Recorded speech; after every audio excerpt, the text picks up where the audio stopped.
Hola, hola, ¿qué tal? ¿Cómo están ustedes? Todos sean muy bienvenidos al programa Hablemos de Copropiedad. Como ustedes pueden ver en la imagen, tenemos tremendos invitados el día de hoy porque tenemos que considerar temas que de verdad son súper importantes para las comunidades en general.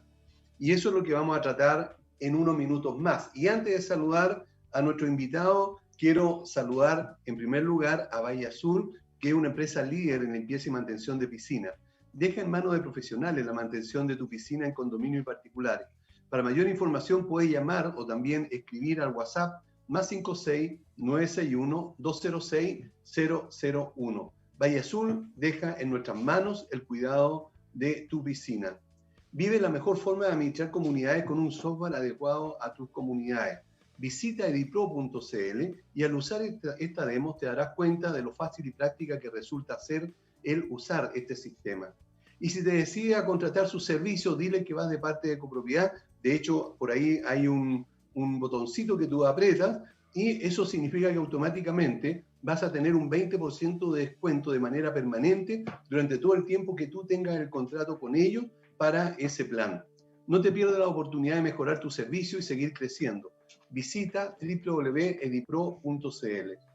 Si quieres tener tranquilidad y seguridad en los ascensores de tu comunidad, Ingelif es la empresa de mantenimiento adecuada entonces para cumplir con estos requerimientos. Llevan ya un buen tiempo atendiendo a las comunidades y los clientes son quienes lo recomiendan continuamente y ellos están siempre mejorando el servicio. Ingelif es una empresa de ingeniería vertical y mantención en la que puedes confiar y vivir tranquilo. Los puedes ubicar en el 225-010-752. CCS son los corredores de seguro que cuentan con más de 20 años de experiencia asesorando y asegurando a las comunidades de edificios y condominios. CCS, Corredores de Seguro, brinda una atención personalizada y un exclusivo apoyo en la tramitación de siniestros cuando estos ocurren. Contáctalos en segurosccs.cl. AIS Certificadores es una empresa que se especializa en la inspección y certificación de equipos de transporte vertical, tales como ascensores, montacargas, escaleras y rampas mecánicas. AIS Certificadores está inscrito en primera categoría de certificadores en el Ministerio de la Vivienda y Urbanismo. Para más información o contacto, visita el sitio aiscertificadores.cl. Bueno, gracias amigos por la paciencia de estar esperando, digamos, antes de ser presentado. Y voy a empezar primero con un colega y amigo, que es Luis Vallejo, el presidente de Agaseix y, por supuesto, administrador. Luis, ¿cómo estás? Muy buenos días. ¿Qué tal, Aníbal? Mucho gusto. Un saludo a todos los invitados a este panel. Aquí estamos como siempre, al pie del cañón. Así que al pie del cañón. Quedamos disponibles para... Sí, muchas gracias por eso. También tenemos a Juan Pablo Vargas. Él es de Armis, abogado y ya conocido por todos, incluso auspiciador de nuestro programa. ¿Cómo está, Juan Pablo? Un gusto de tenerte nuevamente. Hola, Aníbal. Muchas gracias por la invitación. Como siempre, también, como dice Luis, dispuesto a aportar todo lo que se pueda. Perfecto. Y también tenemos a Andrés Bontá, que también es del estudio Armis y él es experto en la ley laboral y justamente lo trajimos porque resulta que tenemos que sacarle el jugo con un montón de preguntas que tenemos que hacerle. Hola Andrés, buenos días. Hola, hola Aníbal, ¿qué tal? ¿Cómo están? Un saludo a ti y un saludo a todos los restos de los participantes y a los auditores. Bueno, y dejé al último porque siempre lo último es lo mejor, ¿verdad? Y uno tiene que dejarlo.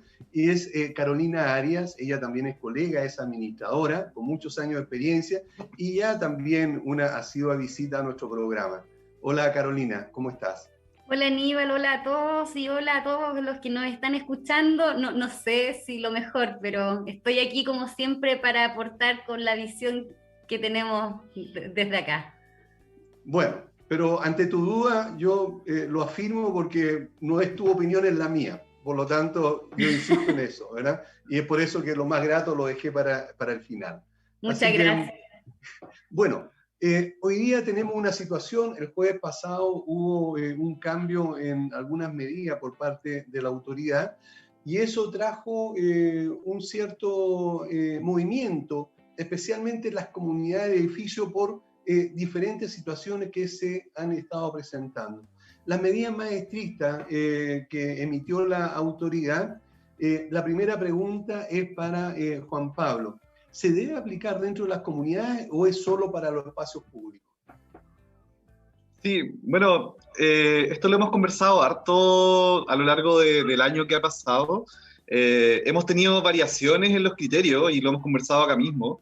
En su minuto, cuando empezó la pandemia, pensábamos que la comunidad sí tenía ciertas facultades para limitar espacios comunes de la comunidad, y en la medida en que fuimos avanzando en el tiempo y teniendo fallos, teniendo comentarios de las autoridades sobre todo, se fue restringiendo un poquito esa posibilidad. En ese sentido, parece bien difusa la situación y creo que es algo que vamos a ir conversando hoy día, porque lo que tenemos en el fondo y lo que parecieran indicar las autoridades y las instancias de tribunales es que no es posible limitar espacios comunes, y también vamos a ver el tema también de la restricción de acceso. Pero al mismo tiempo tenemos una contradicción porque hay un deber también de cuidado, de salubridad de parte de la comunidad. Así que yo me voy a quedar en esta pasada con una respuesta un poco más difusa. Creo que la respuesta oficial, la respuesta que se ha generado por parte de las autoridades es que debiese darse libre acceso a los espacios comunes, pero también tenemos comunidades en donde se ha fiscalizado y se han cerrado los espacios comunes, o sea, claro, por parte de las autoridades. Entonces, en el fondo, mi respuesta no puede ser tajante, porque en la práctica vemos algo y también vemos algo desde otra perspectiva en tribunales, etc. No sé si Andrés ha visto también dentro del trabajo que hacemos con las comunidades, ha percibido esta idea en el fondo.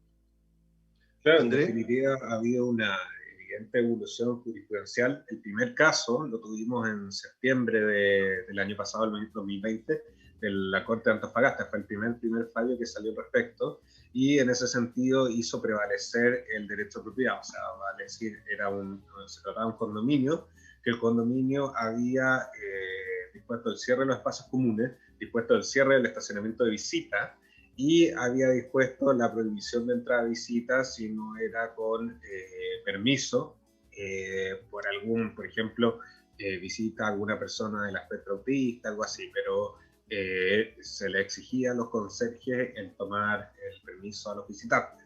¿Qué dijo la Corte? Bueno, la Corte dijo que en ese caso prevalecía el derecho a la propiedad frente a la colisión de derechos, que los residentes tenían derecho a que sus visitas utilizaran los estacionamientos de visita, y que por supuesto los conserjes no tenían facultad alguna para exigir los permisos a las visitas.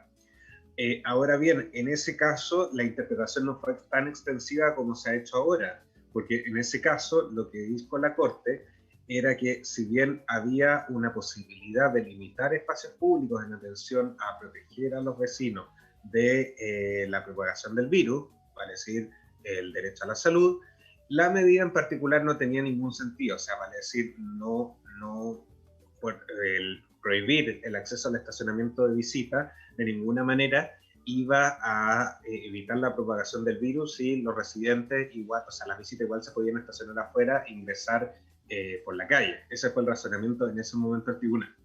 La evolución jurisprudencial que hemos visto hasta este mes, que ha sido una evolución bien acelerada, digamos, cambiamos bastante semana a semana, es que en estricto rigor las comunidades no tendrían derecho a restringir de ninguna manera los espacios comunes. Esa es la interpretación que se está dando ahora, la interpretación más o menos actual, que no sabemos si va a cambiar o no en atención a los últimos sucesos, pero si nos preguntan hoy día, ahora en abril del 2021, tendemos a pensar que la jurisprudencia actual da en el sentido de no facultar a los condominios a restringir los espacios comunes, sí a tomar medidas de cuidado, por ejemplo, establecer protocolos de acceso a las piscinas, protocolos de acceso a los gimnasios, etcétera, pero no daría en principio facultades a la comunidad para restringir los espacios comunes. Esto, de todas maneras, sigue siendo un poco confuso por la autoridad, porque, por ejemplo, se restringió el acceso de todos los gimnasios pagados. Entonces uno dice, bueno, si se está restringiendo el acceso a los gimnasios pagados, ¿por qué no se podría restringir el acceso también a la comunidad? Entonces tenemos a veces un poco de de mensajes contrapuestos por la autoridad, donde por algún lado se prohíbe algo, pero por el otro lado se permite otra cosa. Entonces, en ese sentido, es algo sí. bien confuso. Perfecto. El tema de los incentivos. Sí, correcto. Carolina, en tu caso, ¿cómo lo estás haciendo con tanta confusión en tus comunidades? Ha sido, como decía Andrés, un sube y baja de distintas determinaciones y en una semana, entonces uno tiene que trabajar con protocolos permanentemente. Lo que hemos hecho básicamente es acogernos a la resolución exenta 23 del 5 de marzo de Carabineros de Chile, que indica que quienes pueden transitar deben portar su permiso de tránsito o pueden tener su permiso de trabajo. Ese es como el requisito esencial que tenemos en las comunidades para que puedan ingresar. Lo que hicimos fue explicar que restringir los espacios. O sea, tenemos cerrado el gimnasio, tenemos cerrada la piscina, y no es por un tema antojadizo, sino que básicamente controlar, por ejemplo, en un edificio de 300 unidades, que las personas efectivamente cumplan con las normas de sanidad, es súper complejo. Entonces se le consultó a la comunidad y decidimos mantener los espacios cerrados. Las visitas también están restringidas, salvo que sea por atención médica, que sea del espectro autista, como decían ustedes, o personas que requieran acompañamiento permanente. Pero visitas así como cotidianas, no. Lo mismo que las mudanzas, solo mudanzas así puntuales. Perfecto. Ok, y en tu caso, Luis, ¿cómo han enfrentado esta última semana esta situación tan extraña que estamos viviendo? Bueno, yo lo veo por dos áreas. Una son las comunidades que administro yo, donde tengo los mismos problemas que menciona Carolina. Este ir y venir en las decisiones complica. Por ejemplo, en algunas comunidades nosotros llevamos gente a suspensión laboral y la semana después hubo que reversar todo. Entonces genera una serie de complicaciones. A nivel del gremio, todos los administradores estamos con el mismo problema y la vulnerabilidad de la toma de decisiones nos complica, porque como que no salen cosas oficiales, son medias tintas. Lo que dijo Martorell, lo que dijo este otro, que va a haber un cambio de gabinete y dale. Entonces estamos sumidos como en una tiniebla extraña, ¿sí? Que fíjate que complica más que soluciona, pero estamos en lo mismo. O sea, efectivamente el fin es que los espacios comunes no sean usados. Una persona que está contagiada, asintomática, y que anda circulando por espacios comunes, es como si anduviera con un arma. Esa persona puede contagiar a una persona y esa se va, digamos, a la cama. Pero el tema es como tal, yo creo que el espíritu lo que está buscando es que en la medida como le están aumentando los casos y el índice de contagio no baja, tiene que bajar como al 3%, ¿eh? Para que empecemos con las medidas. Como no baja, estamos sobre el 17%, probablemente vamos a tener la semana que viene los resultados de este confinamiento y a lo mejor nuevamente nuevas medidas. Así que yo espero durante abril que esto siga cambiando, así que nos vamos a tener que acostumbrar al cambio. En el caso, y quiero preguntarle a Juan Pablo y a Andrés, ustedes mismos señalaban, ¿verdad?, lo que dijo la Corte de Antofagasta, lo que dijo la autoridad sanitaria, lo que dijo la subsecretaria del delito, lo que dicen un montón de autoridades, lo que opinan 1000 abogados, lo que opinan también 3000 administradores y unos 15.000 o 100.000 comités de administración. Todo esto está en una juguera, ¿verdad?, dándose vuelta ahí, y cada uno cree que tiene la razón. ¿Qué pasaría en el caso bien concreto, porque yo estoy procediendo exactamente igual como Carolina y Luis, en el sentido que la comunidad tomó la decisión de restringir a rajatabla, digamos, el ingreso de delivery o de visitas? Y alguien puede salir con que la Corte de Antofagasta, ¿verdad?, dijo o sentenció tal cosa. Pero también hay una autonomía de la voluntad, creo yo, y que también está en un bien privado. Ahora, en mi caso, ¿qué pasaría si con la comunidad en realidad se toma el acuerdo de que si alguien no está de acuerdo con la instauración de las normas de esta comunidad, vaya al tribunal, que el tribunal decida, porque no porque en la Corte, ¿verdad?, de Antofagasta se tomó una decisión, significa que obligadamente todas las demás todos los demás tribunales tengan que acatar lo que dijo esa corte. Aquí no existe el sistema que se me fue la palabra, que se llama cuando jurisprudencia, ¿verdad? Por lo tanto, ¿está bien? ¿Está mal? ¿Se podría tomar una decisión así? Claro. El sistema de jurisprudencia sí existe, lo que no existe es el sistema precedente. Yo le citaba... Por la aclaración. Sí, perdón. Le citaba el fallo en Antofagasta, que fue el primero, pero posteriormente han habido otros fallos a lo largo de todo el país y en realidad criterios más o menos unánimes. ¿Cuál es el riesgo de exponerle a la comunidad a juicio? Es que eventualmente, como ya es un tema más o menos asentado, van a ser condenados en costa. Entonces, un vecino recurre y probablemente la comunidad puede ser condenada en costas por el tribunal. Y en ese sentido puede producir un perjuicio económico para la comunidad. El tema es, lo que dijo la Corte no es que no fuera razonable la restricción de movimiento. El tema es que los condominios, vale decir, las administraciones y los comités, no tienen facultades para realizar fiscalizaciones sanitarias. Por tanto, si ustedes detectan una persona que ingresa al condominio, de ninguna manera pueden prohibir el ingreso, pero si ustedes estiman que esa persona puede generar un riesgo a la salubridad del condominio o eventualmente propagación de virus, etcétera, ¿qué es lo que hay que hacer? Bueno, dos cosas. O llamar al Ministerio de Salud para que con sus fiscalizadores realice la fiscalización. Y por otro lado, o también llamar a Carabineros para que Carabineros le realice el control al respectivo residente. Pero no puede el conserje cumplir una función que está reservada a Carabineros. Sabemos que hubo un instructivo por parte del mismo Carabinero, del mismo cuerpo Carabinero, señalando que eventualmente podrían tener esas facultades. Pero, ¿qué es lo que pasó? No tenía carácter, por supuesto, ni de ley, ni carácter constitucional. Entonces, el sistema chileno, el sistema legal, tiene una jerarquía de normas. Y en esa jerarquía de normas siempre está por sobre el resto de todas las normas constitucionales.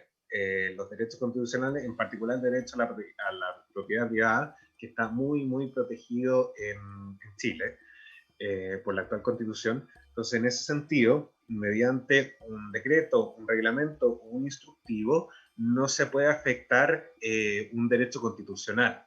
Y así lo han entendido las Cortes a lo largo de todo el país, y es un tema que hoy, este mes por lo menos, está más o menos asentado.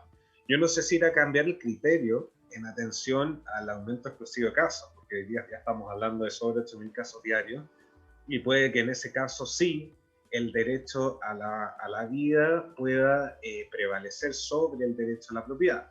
Se podría hacer, sí, se podría ir a juicio, esperar una sentencia, pero en definitiva también puede ser un riesgo económico para el condominio, porque también se pueden salir condenados en costa y podría ser un problema. Por lo menos el criterio que tenemos hasta este momento es ese, o sea, de ninguna manera tienen facultades los condominios para restringir visitas, y si de considerar que hay un riesgo a la salud, lo que hay que hacer es llamar a la autoridad, al Ministerio de Salud o a Carabineros, pero no pueden los conserjes hacer la función de Carabineros. Ese es el tema. Ok. Eso significa entonces que, tal como dijo la subsecretaria Martorell, el conserje no puede pedir el salvoconducto o el permiso, digamos, que se saca en la comisaría virtual para andar transitando por la calle, digamos. Efectivamente, ¿sí? Ni siquiera puede pedir el carnet, en estricto rigor. Bueno, el carnet se puede pedir, digamos, para tomar los datos, ¿verdad? Y devolver, o sea, lo que no se puede retener el carnet. No se puede retener, correcto. Claro. O sea, de pedir se puede pedir, pero si, digamos, alguien se niega a otorgar el carnet, tampoco se puede exigir. Claro. Sí, claro. La única autoridad, los únicos funcionarios autorizados para pedir de forma obligatoria el carnet de identidad es Carabineros de Chile. Nadie más, ni siquiera Paz Ciudadana, ni guardias municipales, solo Carabineros de Chile. Claro, uno puede solicitar, la persona darlo, pero nadie está obligado a entregar el carnet de identidad. Perfecto. Ok, antes de continuar, quiero hacer una invitación a todos los auditores. Si tienen alguna consulta para nuestros panelistas, mándenme un WhatsApp al +5699-824-0438. +5699 99-824-0438. Juan Pablo, querías comentar algo, parece. Solo hacer hincapié, creo que Andrés manifiesta claramente la visión de nuestro estudio, al menos. Hacer hincapié en que se trata de un criterio a día de hoy, o sea, en el fondo 8 de abril, ¿no?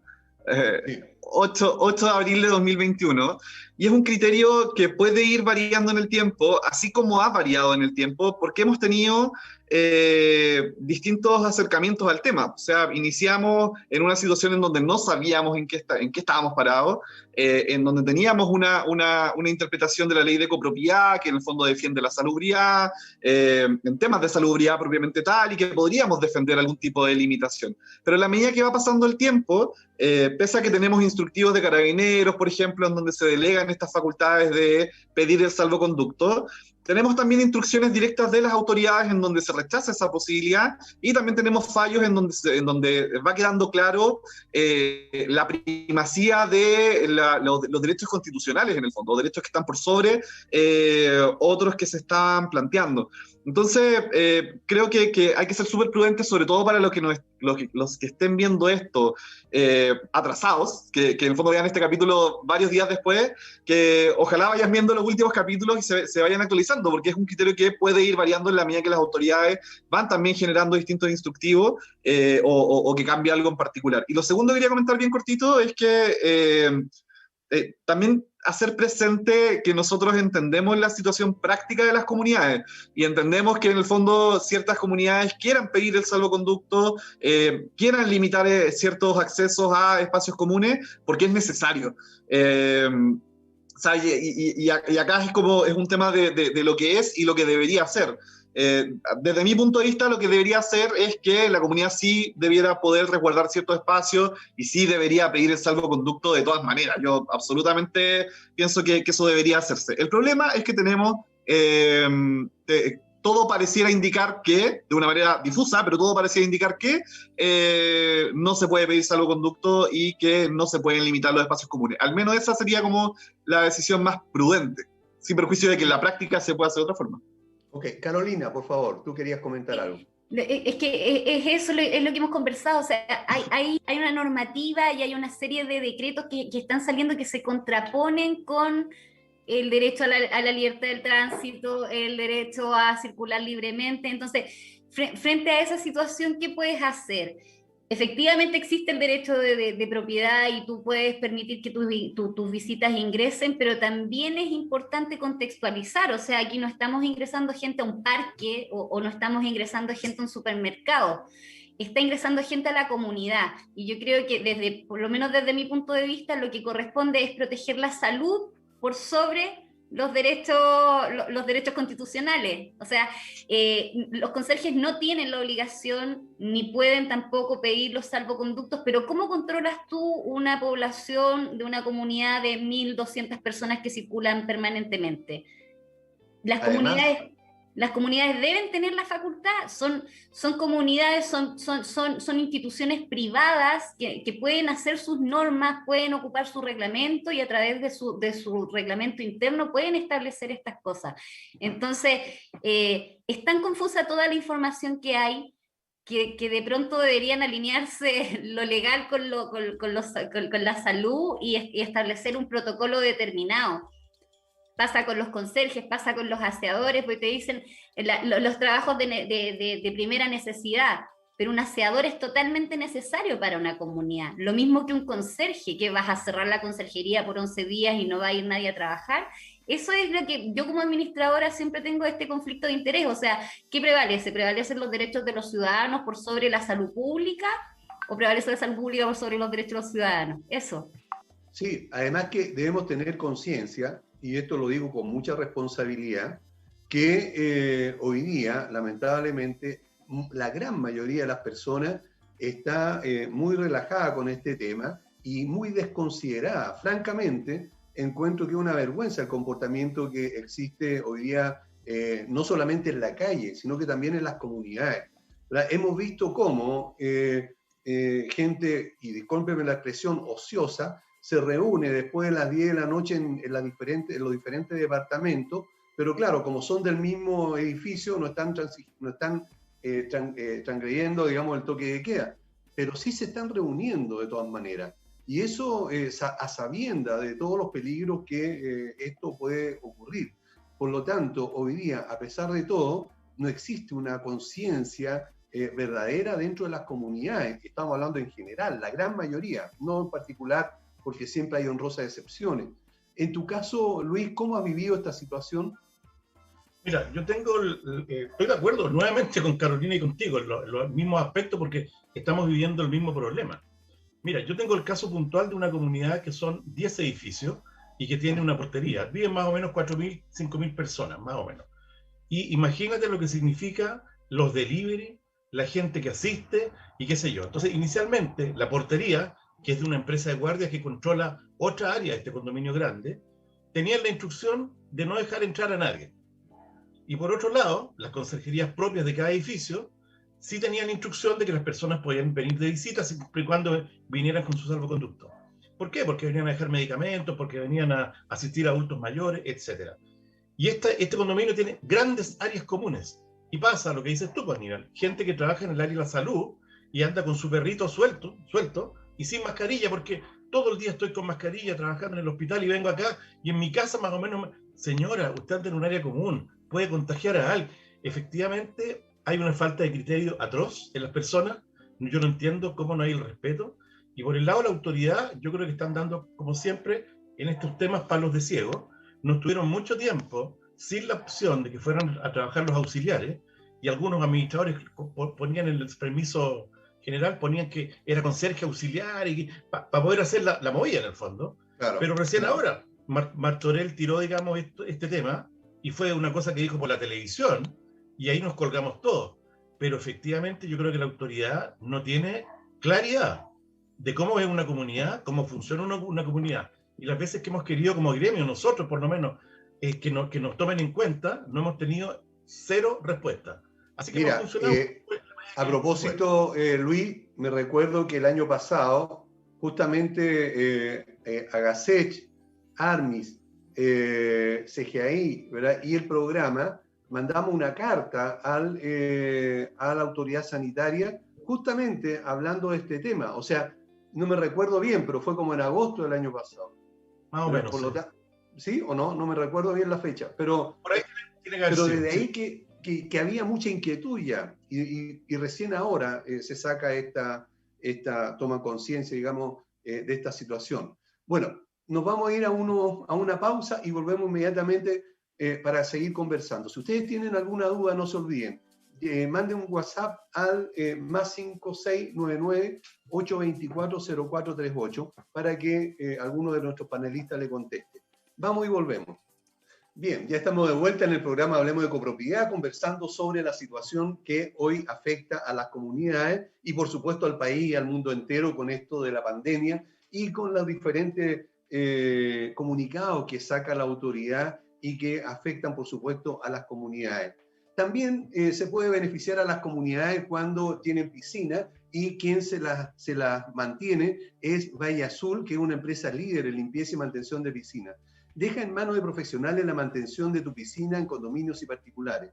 Para mayor información puedes llamar o escribir al WhatsApp más 56961-206-001. También tenemos que recomendar a Edipro. De esa manera, entonces, pueden mejorar la forma de administrar comunidades con este software que es adecuado a lo que nosotros los administradores necesitamos.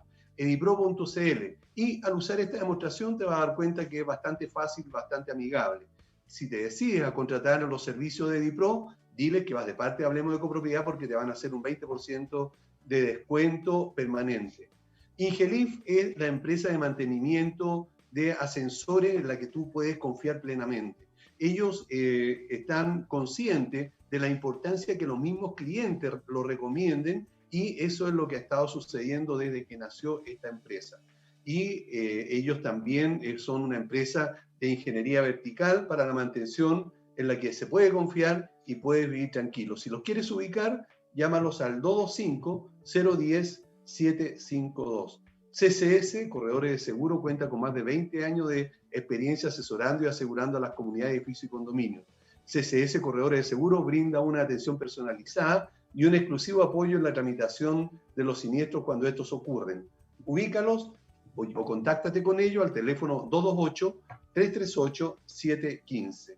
AIS Certificadores es una empresa que se especializa en la inspección y certificación de equipos de transporte verticales, tal como ascensores, montacargas, escaleras.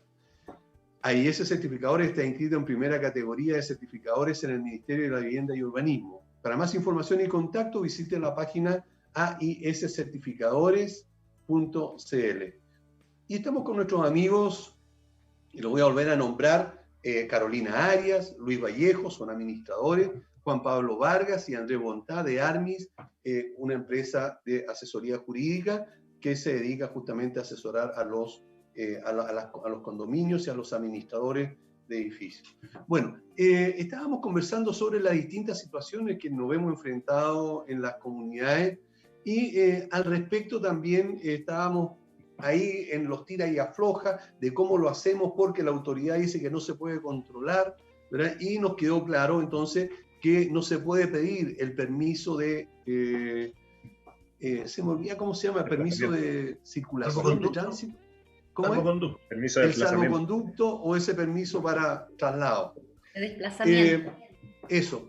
Pero también quedó claro de que si alguna comunidad lo tomaba la responsabilidad y asumía continuar ejecutando esta acción, podría ser denunciado, demandado, y si pierde esa demanda, tener que pagar al menos las costas. También podría pagar algo más si es que el tribunal así lo determina, ¿verdad, Andrés? Eso estabas diciendo tú, ¿verdad?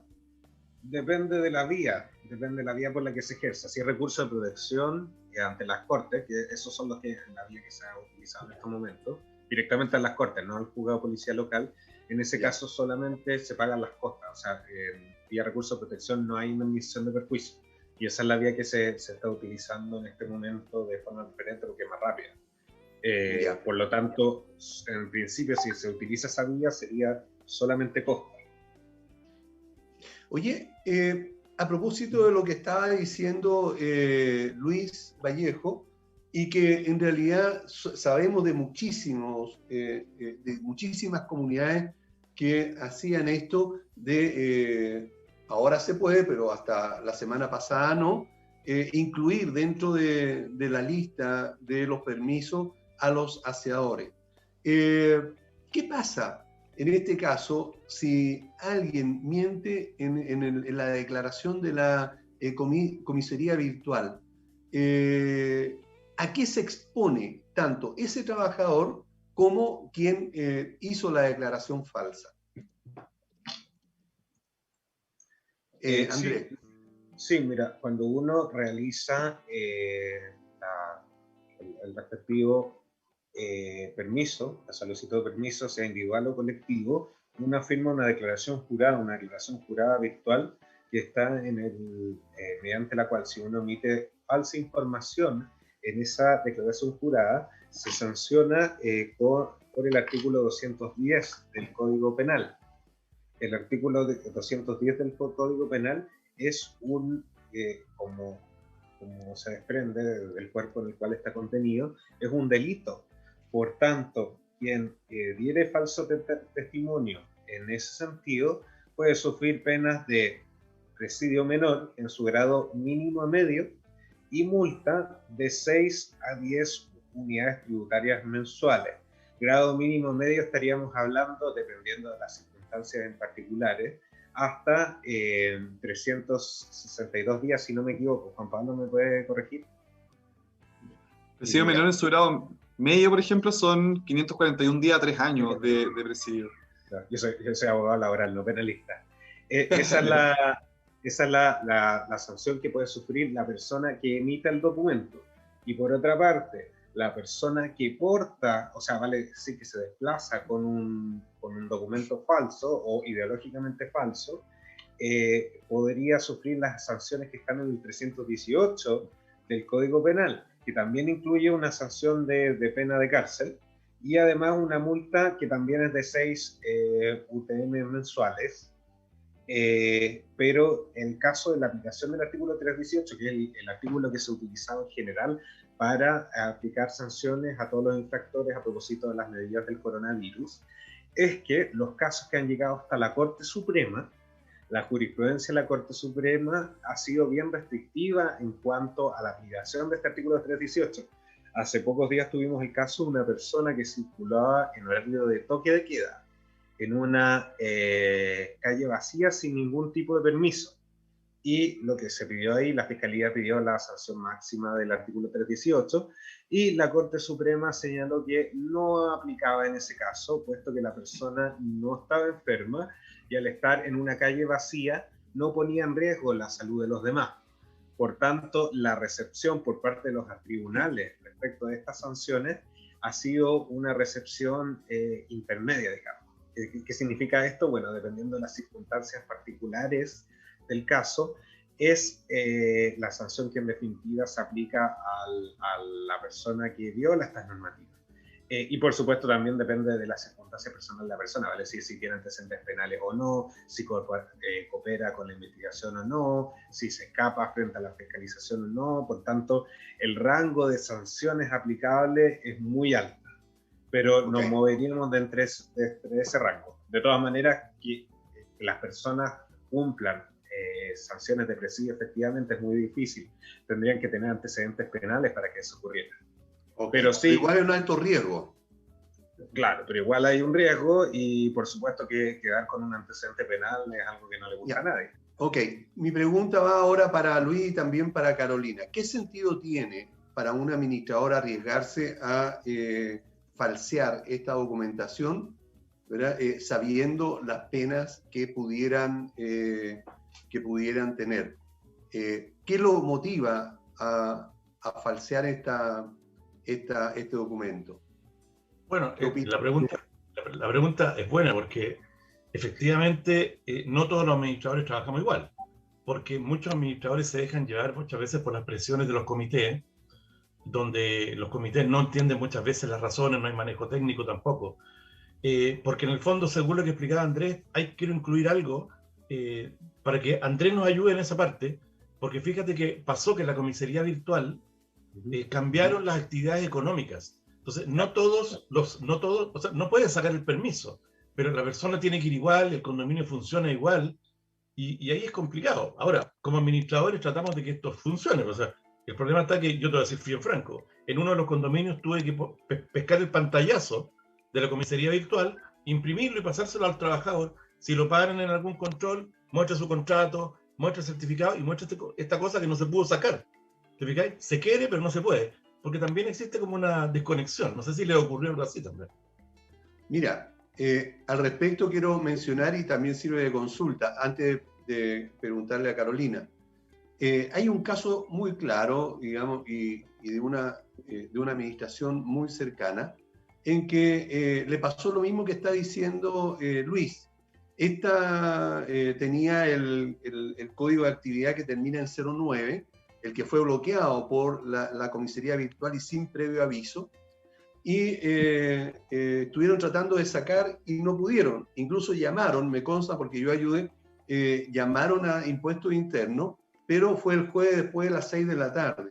Y el teléfono de consulta para la segunda etapa, o sea, la consulta básica, te contestan hasta como las 8 de la noche, pero cuando escala, ¿verdad?, a la segunda parte, trabajan solo hasta las 5 de la tarde. Bueno, y resulta de que el día sábado, un trabajador fue y lo detuvieron.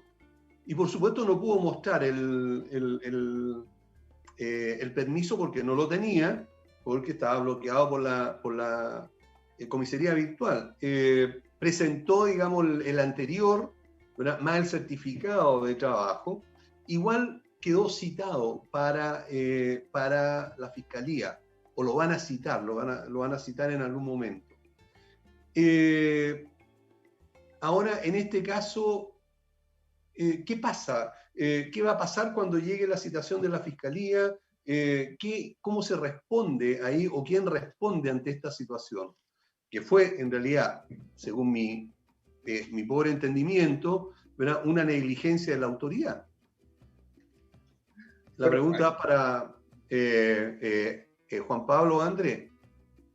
En definitiva, hay que ver qué es lo que hace la Fiscalía frente a esos requerimientos, porque recordemos que la Fiscalía es el ente persecutor penal público, o sea, vale decir, son los que toman las denuncias que hace Carabineros y deciden si iniciar una investigación o no.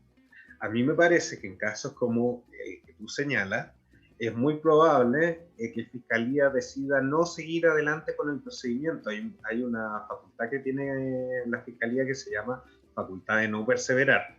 Y me parece que lo más probable es que Fiscalía ocupe ese tipo de facultades, como lo ha estado ocupando en muchos casos similares para este tipo de casos.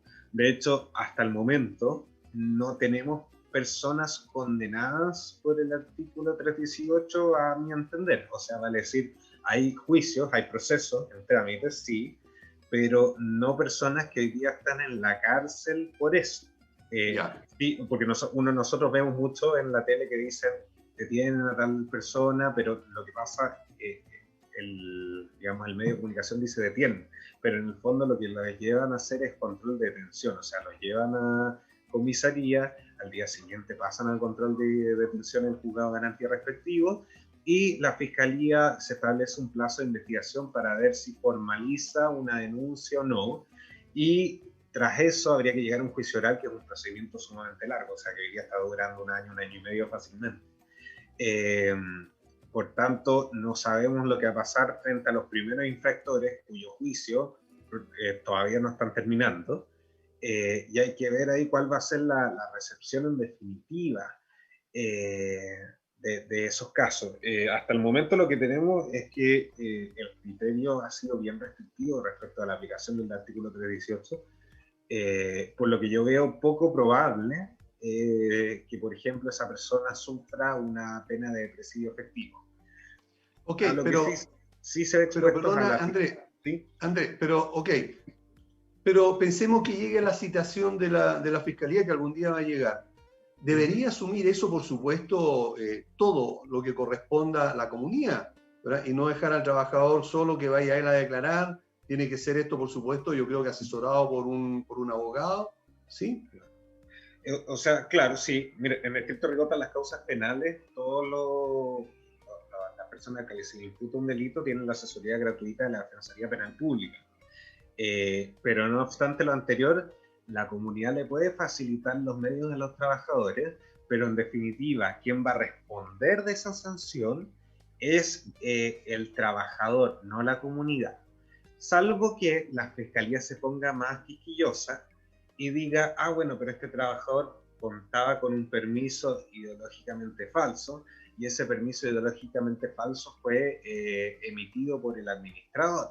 Si se pusieran a hacer ese nexo, entonces eventualmente llegarían al administrador y podría tener sanciones por el artículo 210 del Código Penal. Pero no es que, en ese sentido, no es que la comunidad vaya a sufrir una multa por el tipo penal. Pero sí lo que puede pasar es que ese trabajador denuncie que lo obligaron a concurrir a trabajar y pase el caso una arista laboral al juzgado de letra del trabajo. Y por ejemplo, pero en este caso, perdona, pero para ir aclarando, pero en este caso no sería mejor que, debido a que la comunidad está consciente de que el trabajador fue a sabienda, digamos, que no tenía ese permiso, pero con el interés de contribuir a la comunidad y no dejarla sin ese turno, asumir desde un comienzo y decir, mira, aquí la responsabilidad que cabe es nuestra, ¿verdad? El trabajador, no sé, no tuvo nada que ver, cualquier cosa, y tratar de asumir de un comienzo y no esperar que el trabajador lo denuncie o demande, Juan Pablo. Lo que pasa es que esa sería una visión más ética del tema. Lo que plantea Andrés en el fondo es lo estrictamente legal, y claro, mirando lo estrictamente legal, quien debe defenderse en definitiva es el trabajador, y lo que se puede generar eventualmente es alguna arista laboral si es que el trabajador decide ir contra la comunidad, por ejemplo. pero claro, desde una perspectiva ética, si entramos como en el área de lo razonable, lo ideal sería que la comunidad prestara algún tipo de apoyo al trabajador, sobre todo teniendo en consideración que el trabajador está reaccionando a un requerimiento de la comunidad. Pero en el fondo tenemos que separar las áreas y claro, ojalá las comunidades tomen en consideración eso. Y lo otro quería comentar como mi visión de la fiscalía. Yo he trabajado harto con fiscales, esperemos que no nos esté viendo ningún fiscal, pero en general, cuando existe una causa penal o hay un proceso investigativo, la fiscalía no es muy proactiva. Y normalmente cuando existe algún tipo de avance en la investigación es cuando hay algún querellante que está aportando, que está pidiendo requerimientos, que está aportando antecedentes a la investigación, y eso hace que la causa llegue a algo en definitiva. Pero en estos casos, si es que no hay interés, si es que de partida no hay querellante, y si es que no hay interés tampoco de parte de los fiscales que dicen, bueno, este problema tampoco es tan grave, no sé, o ven los mismos problemas que vemos nosotros en el fondo, como que encontramos que todas estas medidas tomadas por las autoridades tienen cierta falla, es muy probable que la causa termine por una decisión de no perseverar, o no sé si es muy probable, pero existen amplias probabilidades de que no continúe su curso por el criterio del fiscal y por la falta de aporte a la investigación. Así que eso es algo que nosotros hemos visto directamente.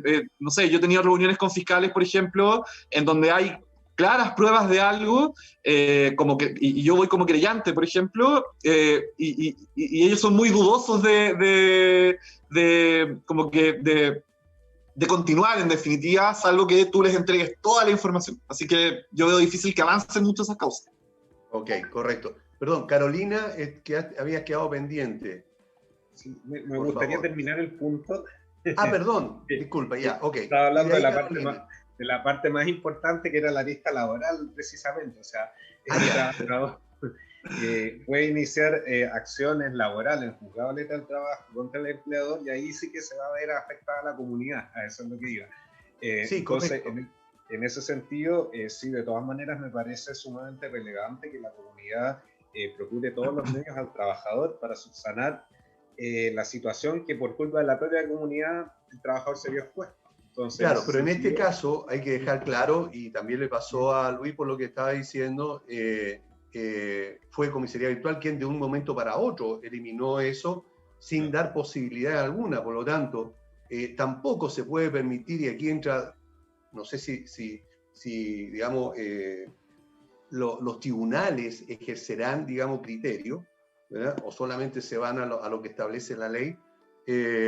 No se puede dejar una comunidad sin conserjería 24 horas o 48 horas y sin gente de aseo. O sea, ahí sí que hay un caos terrible dentro de esa comunidad. Y alguien podrá decir, bueno, ¿y qué me importa los problemas que tenga esa comunidad? Y a lo mejor un tribunal también podría decir lo mismo. Pero eso, y de ahí volvemos entonces a lo que, como empezamos la conversación. Digamos, Carolina, por favor. Sí, pero por ejemplo, ahí es súper importante que los gremios que existen en temas de edificios y condominios exijan o exijamos que los trabajadores sean esenciales, sean considerados como esenciales.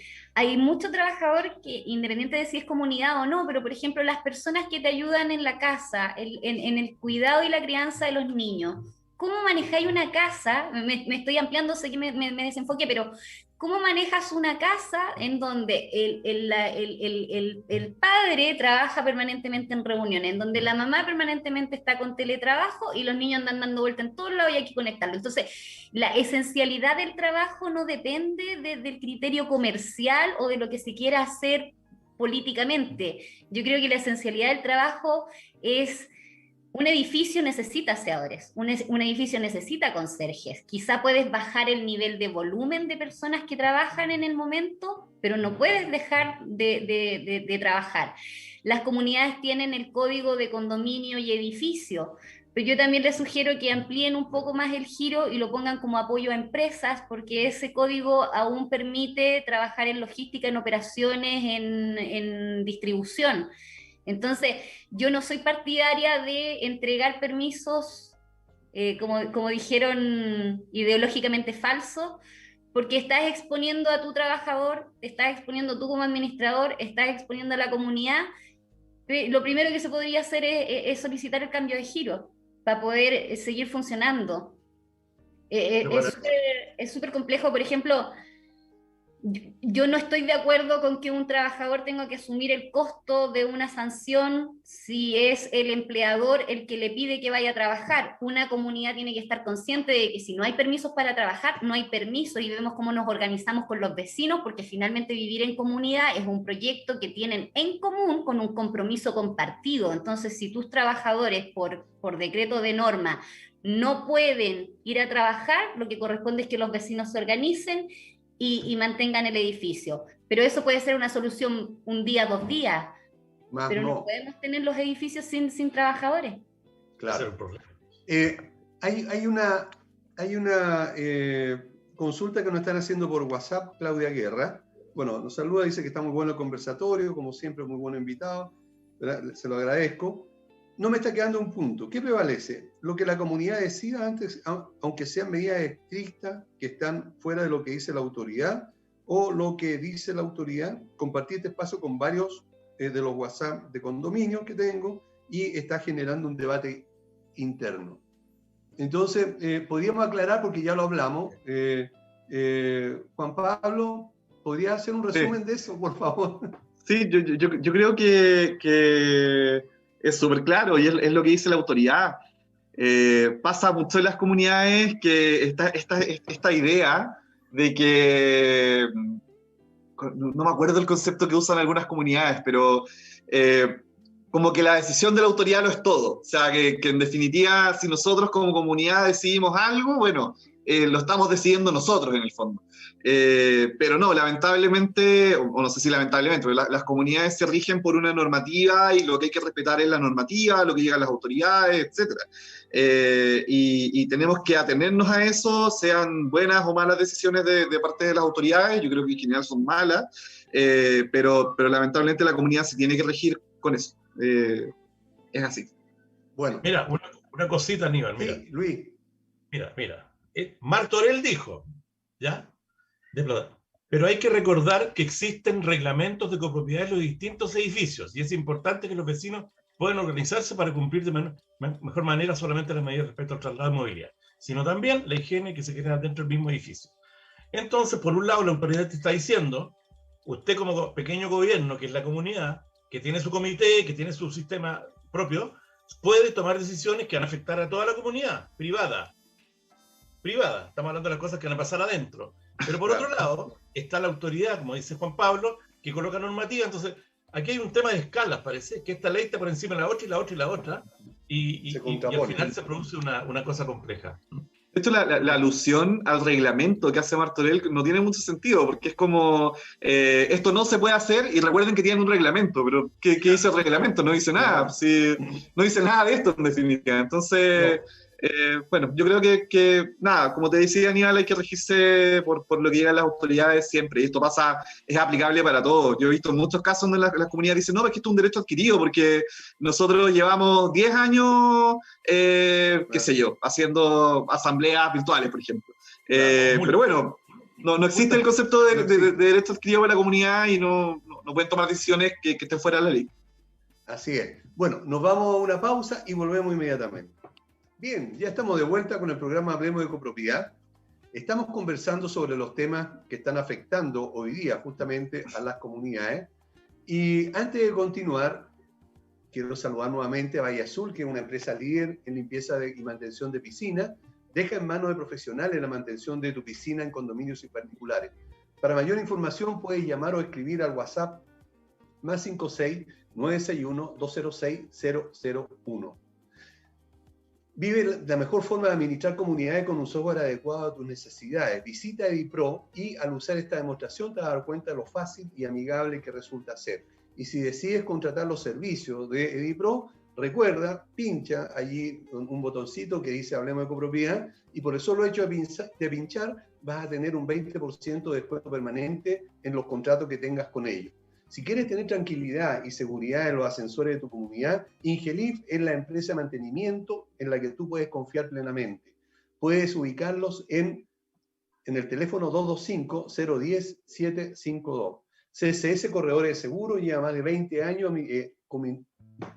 Más de 20 años de experiencia, ¿verdad?, asesorando y asegurando a las comunidades. Brinda una atención personalizada y un exclusivo apoyo en la tramitación de los siniestros cuando esto ocurre. Llama a nuestros amigos CCS al 228-338-715. Y AIS Certificadores es una empresa que se especializa en la inspección y certificación de equipos de transporte vertical, tales como ascensores, rampas, escaleras mecánicas. AIS Certificadores está inscrito en primera categoría de certificadores en el Ministerio de Vivienda y Urbanismo.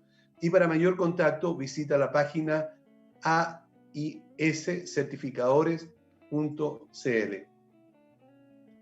Bueno, hemos estado conversando un montón de situaciones y quiero volver atrás para poder aclararlo, porque hay 3 WhatsApp que me están consultando exactamente lo mismo.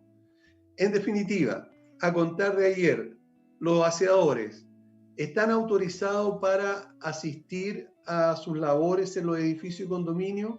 ¿Sí o no? ¿Quién va a responder, por favor? Yo sé que... No sé si ha hablado mucho ya, pero Luis, puedo responder si quiere. Yo te voy a decir, nosotros en el gremio emitimos un comunicado que enviamos a todas las comunidades, indicando que sí se puede. Nos apoyamos también en un instructivo que envió Armis la semana pasada, analizando esto, y finalmente sí, pueden asistir claramente y están disponibles en comisaría virtual en el área, digamos, higiene, seguridad e higiene. Así que están autorizados a asistir. Ok, ¿tú qué dices, Andrés? Me gustaría comentar además que un efecto respecto a la Ley de Protección al Empleo, porque como sabemos, hasta hace pocos días atrás eran una función no esencial, por tanto, respecto de muchos de esos trabajadores aplicó durante un tiempo la Ley de Protección al Empleo, por tanto, la suspensión automática. Todos esos contratos que estaban suspendidos, automáticamente, o sea, sin necesidad de anexo de contrato, vuelven a regir de pleno derecho. Por tanto, los trabajadores que alcanzaron a estar algunos días suspendidos, me parece que aproximadamente 2 semanas, de cuando empezaron las primeras cuarentenas, vuelven a trabajar esos auxiliares de aseo, y hay que tener mucho ojo con el cálculo de las liquidaciones de sueldo ahí, porque van a tener algunos días que van a tener que ser pagados íntegramente por el condominio, y algunos días que van a ser con cargo al seguro de la FC durante los días que fueron una actividad prohibida. Por tanto, hay que hacer el cálculo ahí, igualmente incluirlos en la nómina de la FC para efecto que reciban el subsidio por esos días, pero de todas maneras hay que dejar muy bien claro que el 100% de las cotizaciones igual la tiene que pagar el condominio, así que hay que tener mucho ojo con esa situación. Ok, ¿qué pasa si un trabajador, un aseador, que tenga más de 75 años, por ejemplo, que los hay muchos, en una comunidad, sabiendo que hay una normativa que dice que las personas mayores de 75 años no pueden asistir? ¿Ellos estarían exentos por tener ahora esta autorización y ser declarados esenciales? No, es que esa normativa ya no rige, o sea, ahora los mayores de 75 años pueden ir a trabajar. Por tanto, respecto de ellos no aplica la suspensión automática. Habría que ver eventualmente la posibilidad de una suspensión de mutuo acuerdo, pero la suspensión automática respecto de ellos no rige. Así que siguen trabajando como cualquier otro trabajador. Ya, eso está... me pillaste con la respuesta, porque yo tenía entendido que sí estaba, digamos, o que todavía regía. Ok. Claro, entonces, esos trabajadores de todas maneras tendrían que asistir. Efectivamente. Ok. Y a pesar de que dicen que estas personas de cierta edad están restringidas a salir de sus casas, ¿verdad? 2 veces a la semana máximo, ¿verdad? En ciertos horarios, para ellos no rige eso. Lo que pasa es que la prohibición de mayores de 75 años se levantó en agosto del año del 2020. Ya. Salvo que se haya vuelto a establecer estos últimos días. Pero la información que tenemos nosotros es que el 30 de agosto del 2020 se eliminó la cuarentena obligatoria que tenían los mayores de 75. Por tanto, respecto de esos trabajadores, también se levantó la prohibición. Fue una prohibición que duró desde mayo del 2020 hasta agosto del 2020. Ah, ya. Perfecto. Ok. Carolina, tú me querías comentar algo, parece. No, es eso, que ahí es donde se contraponen o se generan estas confusiones que finalmente no sabes si cumplir con la obligación o cumplir con la protección sanitaria. Todo Claro. tan difuso y es tanta información a la vez, todos los jueves un comunicado distinto, todos los viernes estar desarrollando cosas distintas, la comisaría virtual te agrega una columna más cada 15 días, entonces Claro. es una cantidad de trabajo que no logras abordar si no estás permanentemente pendiente de la información que se entrega. Luis. ¿Quién paga esta cuestión? Estamos trabajando más por todos lados y yo Sí. no veo por ni un lado. Man. Claro, eso es cierto. Hay que estar atento a un montón de información, hay que estar viendo. Ahora, a propósito de esto, ¿qué pasa si un trabajador que yo debo entregarle o le entregué ahora el permiso para que asista a trabajar porque ya es esencial de acuerdo a lo que dice la autoridad, un aseador, se niega a asistir porque considera de que podría ser un peligro para él llegar a la comunidad por el traslado que significa todo esto? ¿Es factible eso, que él se niegue? Bueno, nuevamente la respuesta es depende. Depende. Depende. Efectivamente, al empleador le asiste una obligación de proteger el derecho a la salud de los trabajadores. E incluso los trabajadores tienen específicamente una excepción de su obligación de trabajar si estiman que en el trabajo sobreviene una circunstancia extraordinaria que hace que peligre su integridad física. Ahora bien, ¿qué es lo que va a pasar? Bueno, si un trabajador dice, bueno, mire, yo tengo, no sé, por ejemplo, la comuna a la que voy a trabajar es una comuna con un alto índice de casos. Adentro del condominio hay casos activos COVID y yo tengo preexistencias, condiciones previas, entonces voy a iniciar este procedimiento, le voy a señalar a mi empleador que si yo concurro a mis obligaciones, yo voy a estar expuesto a un daño en mi salud. ¿Quién va a solucionar esa situación? Bueno, en definitiva hay que ver si el tema o bien se reclama administrativamente ante la Inspección del Trabajo o bien se judicializa. Si se judicializa, quien va a sacar el tema va a ser el juez respectivo y ahí va a tener que medir las circunstancias particulares. Yo lo que me atrevería a decir es que hoy día está tan masificada la circunstancia del coronavirus, tan masificada, que veo complejo que un tribunal la acoja como un riesgo real a una persona que desarrolla una actividad esencial, el riesgo de contagio del coronavirus. Vale decirte que es lo que estimo yo, que los tribunales van a decir, bueno, la pandemia es un hecho de la causa, es un tema que afecta a todos los trabajadores, su función es esencial, por tanto usted debe mantener seguir cumpliendo con su labor, porque el mismo Ministerio de Salud lo incluyó dentro de las funciones esenciales. Por tanto, el mismo Ministerio de Salud está diciendo que no hay problema con que usted trabaje. ¿Tiene sentido de fondo o no? No sé. A mí me parece que el repartidor, el conserje, el auxiliar de aseo, de alguna manera se consideran como personas que no importa mucho que ellos se contagien, pero sí importa que se contagien otras personas. Entonces, bueno, hay un poco una contradicción ahí en la normativa. Pero a mí me parece que en términos generales los tribunales no acogerían una excepción de la obligación de trabajar del empleador, puesto que es un hecho de la causa, pero por supuesto que eso va a variar dependiendo del caso a caso. Ok, en el caso, Carolina o Luis, ¿han tenido situaciones parecidas? Y si la han tenido, ¿cómo la han solucionado? Yo no he tenido ninguna de ese tipo, menos mal. Encuentro que aquí hay muchos temas que tienen que ver con temas éticos, entonces hay que difundir la empatía. Hablemos de misericordia también, porque de repente aplican cosas frías y nosotros trabajamos con personas todos los días. Entonces, finalmente, digamos, efectivamente están las leyes, todo lo que tú quieras, pero que estamos en una situación mundial muy compleja, donde está falleciendo gente a diario, muchas veces sin tener culpa por esta enfermedad. Entonces aquí tenemos que abrir el criterio y ser más empáticos en general, es lo que yo puedo comentar. Carolina, no sé si quieres agregar. Nosotros tenemos realidades distintas en nuestras comunidades, como cuando se declara etapa 1 en Santiago, los edificios se cierran y los conserjes se van a sus casas, viene una persona una vez al día a hacer la mantención y se les pagan sus sueldos íntegros. Nunca nos hemos acogido al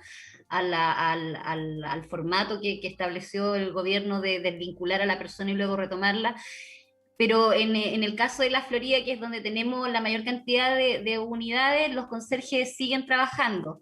Ahora, por criterio, que es lo que hemos conversado, por criterio, por moral, por ética, los conserjes mayores, principalmente el mayordomo, se retira antes, tiene menos contacto con la gente, lo tenemos con mayor cuidado, porque nos pasa que, por ejemplo, tenemos un caso de persona con COVID notificada y hemos tomado todos los resguardos, pero ese es el caso notificado que la persona tuvo la voluntad de informar.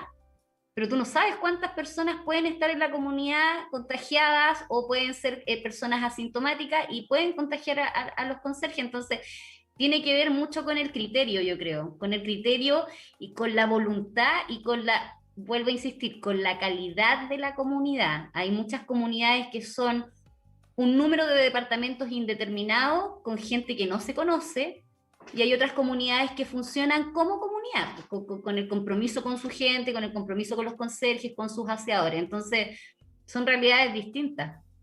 Depende del caso. Claro, del caso y de la comunidad. Muchas veces ahí también juega un rol fundamental el administrador, en el sentido de lograr, ¿verdad?, que el comité de administración especialmente, más que la comunidad, porque la comunidad jamás se va a enterar o nunca toma esas decisiones, pero sí el comité, en este caso de lograr tomar conciencia que, como dijo Luis Vallejo, son personas las que están allí trabajando con nosotros, ¿verdad?, que van todos los días, que cuidan a la comunidad, que protegen a cada uno de los residentes, ¿verdad?, que se la juegan muchas veces, como el caso que les comenté del sábado pasado, ese conserje que quiso ir a trabajar a pesar de que no tenía el permiso, con tal de cumplir y de dar el servicio a esa comunidad, y de esa forma atenderla como él consideraba que era su responsabilidad. ¿Qué pasa en el caso de lo que está sucediendo hoy día?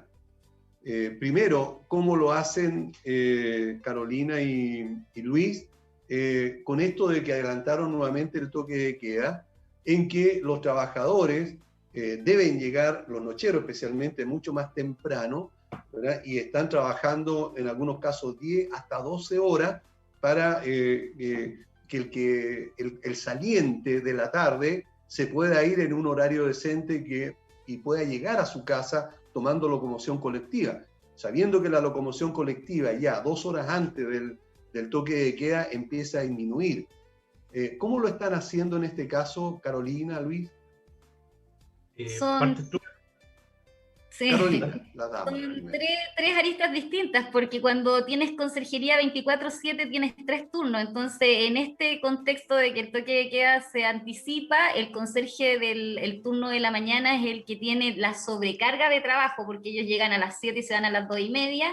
Lo que estamos haciendo es que el conserje del turno de la tarde llega a las 2:30, pero se retira a las 7, porque efectivamente el toque queda parte a las 9, el metro lo cierran a las 8, pero la locomoción colectiva deja de pasar a las 7, 7:15 de la tarde. Entonces se retiran a las 7 y nuestros conserjes del día, de la noche llegan mucho más temprano y llegamos a acuerdo con ellos de pago de horas extra. Y para no sobrecargar al turno de la mañana, el turno de la tarde está llegando también con una hora de anticipación. Claro, correcto. Bueno, en mi caso, quiero recalcar que el mejor sistema de turnos que a mí me ha funcionado es los 3 turnos rotativos de 8 horas, donde rotan en semanas y rotan en noche y día. En los condominios que tengo ese esquema, hemos aumentado la duración de la jornada laboral, y aquí Andrés me va a retar, porque en el fondo pucha, es que están más rato lo que pueden. ¿Sabéis lo que pasa? Que estamos en un problema. O sea, no podemos descuidar a la comunidad y llegamos a acuerdo con los conserjes al punto que habilitamos en una sala de multiuso que tenemos que está cerrada, habilitamos una especie de cama, o sea, una cama de campaña, en caso de hubiera alguna emergencia para los conserjes, que se tuvieran que quedar adicional porque el otro no llegó. Pero efectivamente se aumentaron las jornadas y se está pagando adicional. Tratando de ajustarnos lo más posible a derecho. No sé si nos puede ayudar ahí el abogado que más sabe. Bueno, justamente para allá iba, para preguntarle a Andrés. Todos sabemos de que más de 10 horas no pueden estar los trabajadores, pero estamos en un caso excepcional. El asunto es la dirección del trabajo, en este caso los tribunales, ¿serán tan conscientes como para entender que el empleador no está explotando al trabajador, sino que no solamente un acuerdo, sino que además es una solución a esta grave situación que estamos viviendo? Andrés. Pedir conciencia a los tribunales, no ya. Siempre. Pero es pedir mucho. Lo que pasa es que de alguna manera los tribunales están obligados a fallar conforme a derecho, y el código en cuanto a la jornada laboral es súper estricto. O sea, dice específicamente para las jornadas comunes, las jornadas ordinarias, que son las que utiliza la enorme mayoría del país, que no se pueden distribuir en menos de 5 ni más de 6 días a la semana. Bueno, ¿qué pasa respecto de las horas diarias? En este caso en particular, a mí me parece que es lo que hemos recomendado, dado esta circunstancia absolutamente extraordinaria, es que se puedan utilizar pactos de horas extra con los trabajadores durante el plazo que dure la cuarentena, digamos, estén en fase 1 o en fase 2, donde se extienda la jornada laboral de esos trabajadores a 12 horas, tengan triple jornada o doble jornada en el condominio. Entonces, esto de alguna manera habilita, hay que hacer una reestructuración, una modificación de los horarios, habilita que los trabajadores que eventualmente se tienen que quedar durante las horas de toque de queda puedan tener una jornada de 12 horas que ocupe todas las horas de toque de queda, y por supuesto que hay que redistribuir las horas anteriores para que los trabajadores se puedan desplazar a sus casas. Lo que lamentablemente no se puede hacer, que a mí me parece una muy buena idea que nos han planteado administradores, es precisamente para reducir la movilidad de los trabajadores y precisamente para evitar los contagios, reducir el número de días a la semana que prestan función los trabajadores. Por ejemplo, modificar esta jornada, establecer las horas extra para que los trabajadores estén 12 horas por día, pero reducir el número de días, ¿vale? Así que en vez de tener este mínimo de 5, máximo 6, establecer una jornada menor de 4 días, incluso puede ser jornadas de 4 y 3 días respectivamente, para cumplir con las horas. Eso sería una buena idea, pero lamentablemente nuestro Código del Trabajo es súper estricto en esa materia y no permite. O sea, el Código del Trabajo dice mínimo 5 días, máximo 6. Por tanto, esa opción no se podría tomar. Lo que sí se puede hacer es hacer los pactos de horas extra durante el tiempo que dure la cuarentena y dejar a los trabajadores trabajando 2 horas más, vale decir, un máximo de 12. Eso sería el único movimiento que podríamos hacer, siempre y cuando, por supuesto, estén los trabajadores de acuerdo. Y sería legal lo que están haciendo muchas comunidades, no solamente en el caso de Luis Vallejo, de armar en alguna parte, ¿verdad?, un sector, digamos, donde pueda dormir un trabajador que por alguna razón tenga que quedarse porque la otra persona llegó más tarde, porque ya definitivamente no tiene locomoción, ¿verdad?, porque no hubo cómo pagarle un taxi para su casa por alguna emergencia. ¿Se podría considerar eso como una falta a las normas laborales?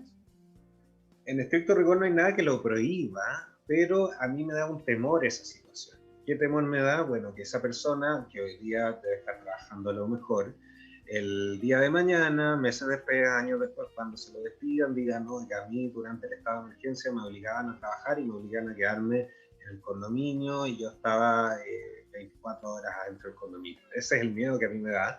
¿Por qué me da ese miedo? Porque no hemos visto. O sea, los trabajadores, mientras dure la relación laboral, tienen la mejor disposición con el empleador, etcétera, pero a la hora que se termina la relación laboral, sea incluso cuando ellos cometan alguna falta grave, se utilizan este tipo de mecanismos como hechos fundantes de una tutela laboral que pueden significar una indemnización grande para el condominio. Así que la respuesta es: legalmente no hay inconveniente, no hay ninguna parte que diga que no se pueda disponer de lugares de descanso como camas para el trabajador. Pero a mí me da el temor que eso se utilice como un fundamento el día de mañana para iniciar una acción de tutela laboral que termine perjudicando al condominio. Así que hay que ser sumamente cauto con eso, ver con qué trabajadores se aplica, con qué trabajadores no, y yo la verdad, si es posible evitarlo, lo trataría de evitar. Porque en definitiva frente a este tipo de juicios uno no sabe en definitiva qué es lo que va a fallar después de fondo. Puede haber un juez que diga súper victorioso: no, estábamos en estado de cuarentena, había toque de queda. Me parece que incluso la medida de disponer de camas para los trabajadores es una medida de cuidado para los mismos trabajadores. Como puede haber otro juez que diga: no, es una clara señal que prácticamente se estaba esclavizando el trabajador, se lo obligaba a estar todo el día en el condominio. Por tanto, yo digo que esto es un fundamento de hecho suficiente para otorgar la indemnización adicional de la tutela laboral. Entonces, en ese sentido, el escenario es complejo. No es ilegal, pero yo lo trataría de evitar porque hay un riesgo ahí, se podría malinterpretar. Perfecto, ok. Bueno, también depende mucho, como tú dices, de la relación que tenga la administración, especialmente con los trabajadores. Creo de que ahí hay una situación, digamos, que hay que manejar. Y es un riesgo que, de todas maneras, muchas comunidades están corriendo, pero por el lado humano, en el sentido de que si ese trabajador no se puede trasladar, tenga por lo menos un lugar de descanso. Incluso es más, debo comentar que en una comunidad se habilitó un departamento que estaba desocupado, lo prestó el propietario, ¿verdad?, para que algunos trabajadores de una comunidad muy grande se pudieran quedar, digamos, usando los dormitorios, incluso la cocina, ¿verdad? Creo de que eso de alguna manera también es parte de la humanidad de algunos residentes o algunas comunidades. Está el riesgo, como tú dices, de que al final, digamos, sea el pago de Chile, en el sentido de que si hay que despedir a algún trabajador, él quiera aducir a este tipo de cosas. Pero la gran mayoría de los trabajadores también son muy conscientes. Hemos hablado muchísimo de ellos y aprovecho de mandar un saludo a todos los trabajadores de los edificios y condominios, porque están haciendo un tremendo trabajo, los aseadores y también los conserjes al respecto.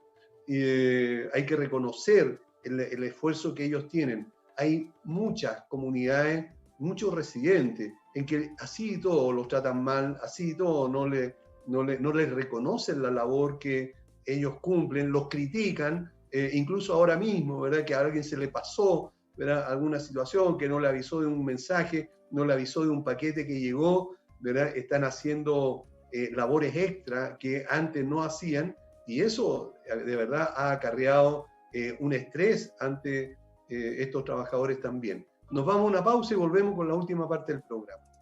Bien, ya estamos de vuelta con el programa Hablemos de Copropiedad, conversando con algunos amigos, como es Carolina Arias, colega también, y Luis Vallejo, por supuesto, colega, Juan Pablo Vargas y Andrés Bontal, los dos son abogados de Armis de Asesoría Jurídica, que están especializados en justamente asesorar a los edificios y condominios, tanto en la parte de copropiedad, en la parte civil y también laboral. Y estábamos conversando sobre lo que estaba relacionado con los trabajadores. Y mi consulta en este caso es a Luis y a Carolina, si han tenido trabajadores que se han contagiado del coronavirus en la comunidad. Carolina parte, pues, como siempre. Carolina parte como siempre, porque las damas primero, bien. Sí, hemos tenido casos puntuales, 2 o 3.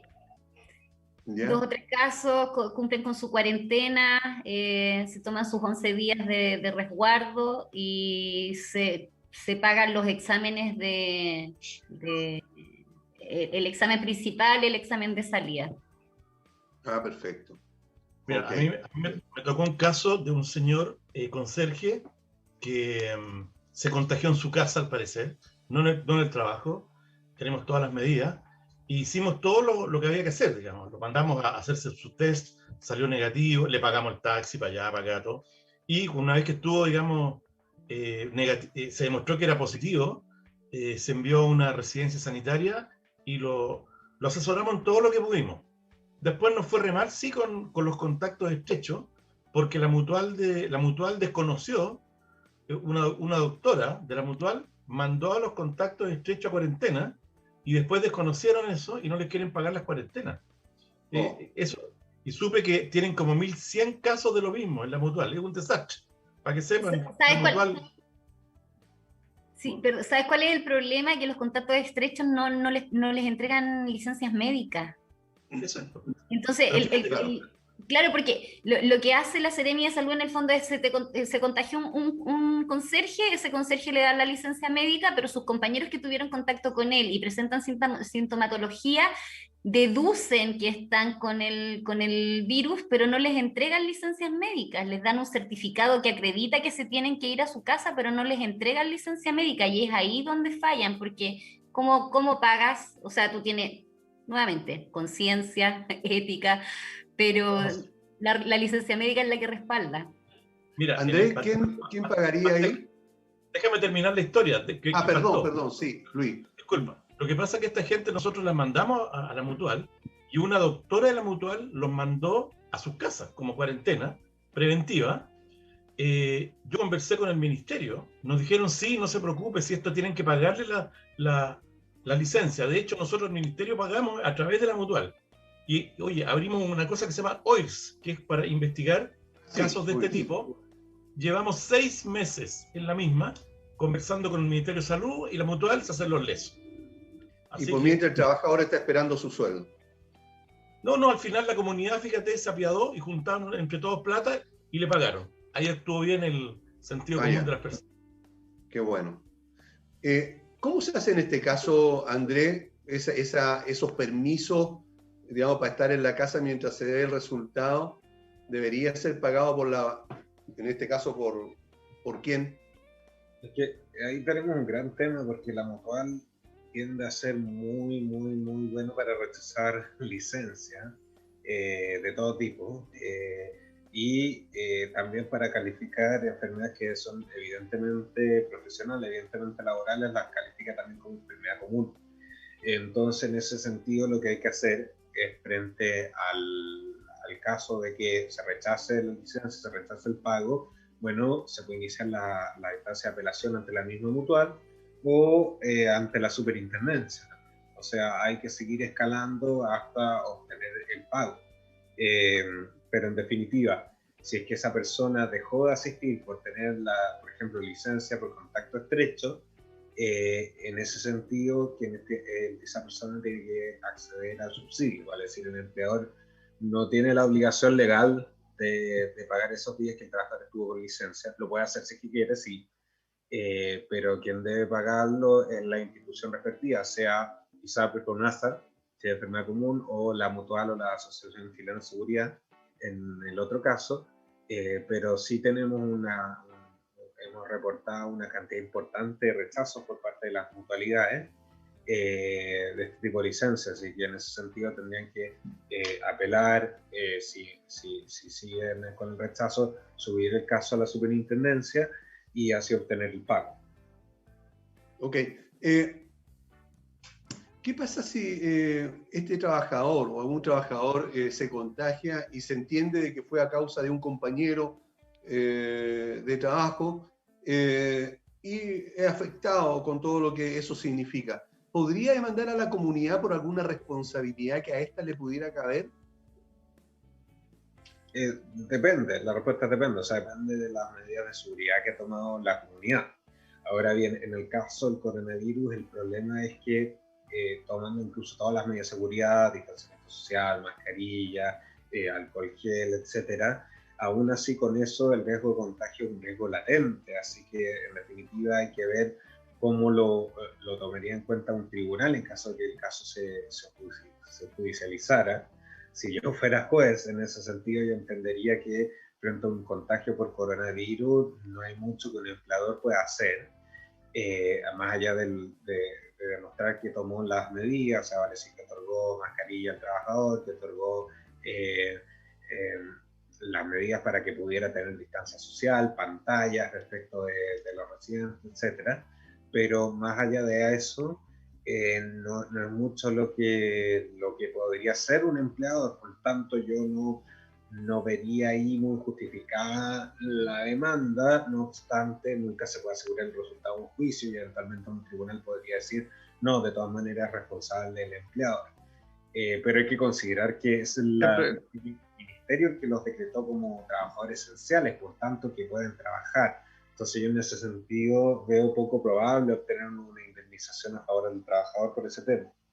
Ok. Siempre existe la posibilidad de que se accione. O sea, el trabajador siempre va a poder demandar en definitiva, pero hay un problema de prueba. O sea, demostrar que específicamente te infectaste del virus en tu lugar de trabajo, a día de hoy es muy difícil, si es que todavía, incluso hoy, no se sabe bien cuáles son los medios de transmisión de manera completa. Así que yo veo muy difícil que una causa de ese tipo llegue a buen puerto, pero como te decía, se puede hacer en el fondo, se puede accionar.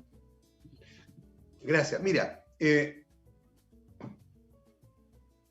Juan Luis, hace la siguiente consulta. Todos ahora, los aseadores y los conserjes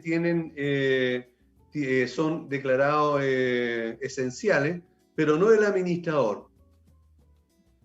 ¿Cómo lo hace el administrador entonces para trasladarse a las comunidades? Bueno, ese es un gran tema porque en la mayoría de los casos los administradores ni siquiera son trabajadores de los condominios. Necesitan una prestación de servicio, por tanto, y eso es otro tema que da para otro, por supuesto, para otro programa. Otro programa, ya. Okay. La precarización de las condiciones de trabajo que tienen los administradores. O sea, no tienen derecho a nada, no tienen derecho a indemnización por año de servicio, a descanso, nada. Pero bueno, fuera de eso, además, no tienen derecho, no serían una actividad esencial, por tanto, el estricto rigor tampoco podrían concurrir al condominio, salvo que a través de sus propias empresas de administración o ellos como persona natural de administración tengan algún giro que les permita el desplazamiento. Pero eso ya tendrían que verlo por cuenta propia, ¿vale? Si no sería un permiso otorgado por el condominio, sino que sería un permiso otorgado por ellos mismos o por su propia empresa de administración que tenga algún giro autorizado por parte de la autoridad. Correcto. ¿Y eso cómo se puede hacer? Bueno, en definitiva, primero hay que ver, a mí me parece, leyendo las actividades esenciales, de acuerdo al último instructivo, me parece que los administradores no calzarían en alguna de ellas, por tanto, en estricto rigor no tendrían derecho a tener el permiso colectivo. Habría que ver si se pueden encauzar en alguna de las actividades esenciales, pero yo no lo veo muy factible. Ok. Juan Pablo, ¿tienes alguna idea? No tengo ningún tip. Yo creo que como dice Andrés, es complejo. Mira, nosotros hemos tenido el mismo problema como abogados incluso. Logramos ahora sacar permisos como abogados particulares, no pudimos sacar permisos como empresa, pero se produce el mismo problema. O sea, en el fondo tenemos que hacer seguimiento de causa en tribunales presenciales, que sobre todo en juzgado de policía local que no aceptan la digitalización, y no nos estaban dando permiso, y se podían pasar plazos en el fondo. Entonces es un tema súper complejo y surge la misma complicación para los administradores. No tengo una respuesta ahora, creo que habría que darle una vuelta. Y no quiero hacer las preguntas, tú eres el que hace las preguntas acá. No, pero también. Sí, pero me parece interesante saber qué piensa Carolina y Luis, y tú también, de si es que es factible administrar sin asistir. O sea, ¿es factible llevar una comunidad sin estar yendo constantemente? Yo una vez conversé con unos miembros de comité, por ejemplo, o unos residentes de estos que estaban reclamando con todo, y decían es que el administrador no viene a la comunidad, esto, antes de la pandemia, no viene el administrador de la comunidad nunca. Pero ¿es necesario que vaya el administrador de la comunidad? Creo que es una buena pregunta. Justamente era lo que quería preguntarle a Luis y a Carolina, ¿cómo lo hacen habitualmente? Empecemos por Luis ahora. Ya, bueno. Mira, yo creo que en la medida que se automatizan procesos y se le mete tecnología al sistema, combinado con la experiencia, y vamos con la retórica para allá y para acá, pero igual hay que ir de vez en cuando. Ahora, ¿por qué? Porque uno trabaja, depende del esquema. Puedes tener los ojos y las manos tuyas son el conserje que está ahí. Después puedes tener un supervisor, dependiendo de tu sistema de trabajo, y detrás estás tú, donde controlas todo el sistema gerencial, y tú interactúas con los comités. Tú puedes tener una persona que interactúe para la parte de correos también, depende del volumen, y por lo tanto la asistencia de la administración es cada vez menos necesaria, pero hay que estar en control del sistema. El que te digan en algunas comunidades, algunas personas de mayor trayectoria, por decirlo, no es que yo quiero un administrador presente, yo a usted lo quiero aquí, porque yo... Son conceptos muy anticuados, ya no funciona así el mundo cambió con la pandemia, sobre todo, así que yo creo que esto lo entiende cualquiera hoy día. Así que no necesariamente tiene que ir todos los días, ni día por medio. Tal vez una vez a la semana es suficiente, o una vez cada 15 días, en la medida que se necesite, ¿eh? Si no, no es necesario. No tiene sentido, claro. ¿Carolina? Opino igual que Luis, o sea, esencial nuestra presencia física no es, honestamente desde mi punto de vista. Cuando tú te manejas con un equipo de conserjes, tienes un mayordomo, tienes supervisores a cargo, tienes una planificación mensual con ejecución de tareas y procesos, es totalmente innecesario que el administrador esté. Ahora sí, como es un cargo de dirección, de organización y de planificación, tienes que ir por lo menos una vez, 2 veces al mes, 4 veces al mes, idealmente una vez a la semana, como para poder saber en qué está toda tu planificación. Porque muchas veces los conserjes te dicen que está todo impecable, pero tú llegas allá y te das cuenta que no está impecable, porque que las cosas no están como te las informan. Entonces, para no perder el control de tu gestión es importante hacer presencia. Ahora, esto de que te dicen que el administrador tiene que estar presente porque el administrador anterior nunca estuvo, eso significa que no hubo ni siquiera contacto telefónico. Entonces la presencia tú la marcas a través de eso, de los correos, de los contactos, de los resultados de tu gestión mensual. Yo creo que la presencia física no es tan relevante del administrador. Sí, es importante marcar la presencia de tu trabajo. ¿Y cómo lo hacemos nosotros? Como yo les dije, o sea, yo les sugiero a quienes puedan hacer una modificación en sus giros, agregar el giro de apoyo a empresas, y con ese giro tú puedes trabajar en logística, puedes trabajar en aseo y sanitización, seguridad y operaciones. Entonces, si yo tengo que obtener un permiso, yo lo obtengo a través de mi empresa, y mi función es operación, porque si yo dejo de trabajar, dejo de ir a un lugar, el edificio deja de funcionar independiente de que tengamos más gente ahí trabajando. Así lo hemos hecho. Ok. Juan Pablo, ¿querías mencionar algo o no? ¿O me pareció? Sí, no. Más que nada que creo que también es un tema generacional. Hay comunidades que son más jóvenes, no siempre, por supuesto, pero hay comunidades que son más jóvenes y que quieren esta completa digitalización y que en el fondo no les interesa que el administrador esté yendo constantemente. Y hay otras comunidades más tradicionales que quieren que el administrador vaya a reunión, no sé, todas las semanas con el comité, etc. Y es relativo, y al final también creo que los administradores tienen una oferta de valor, y cada uno va viendo qué es lo que quiere ofrecer.